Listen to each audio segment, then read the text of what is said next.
Have you ever heard of the Gambell Incident? Well, if you've clicked on this video, chances are you have not. And when I say gamble, I don't mean the word gamble like in gambling, but I mean the small city or airport on an island in Alaska in the United States. Well, since you have probably not heard of it, here's the story.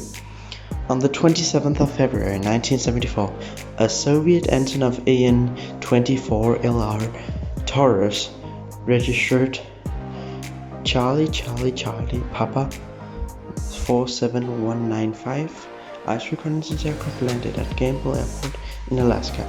The plane carrying 3 crew members and 12 scientists was en route to Anadyr in the USSR.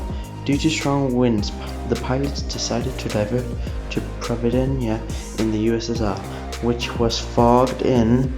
The aircraft was low on fuel, so the crew chose to divert to Gambell in the United States, located 62 miles or 100 kilometers southeast of Providence in the USSR, across the Bering Sea. The plane made a straight-in approach, and one of the engines quit shortly before landing due to fuel starvation. Word quickly spread around the community that a Soviet plane had landed, and this prompted villagers to come out to the airfield. There was a friendly meeting between Russians and locals, and souvenirs were exchanged. Some locals banded together to bring space heaters and food for the Russian visitors. This incident took place during the height of the Cold War era.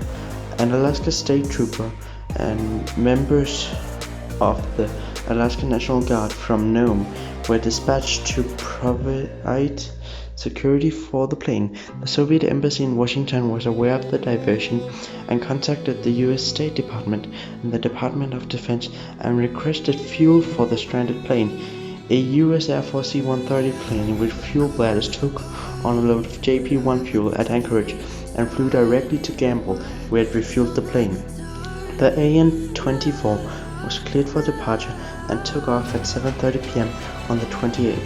It made a pass over the airfield, dipping its wings in a gesture of thanks, and returned to the Soviet airspace.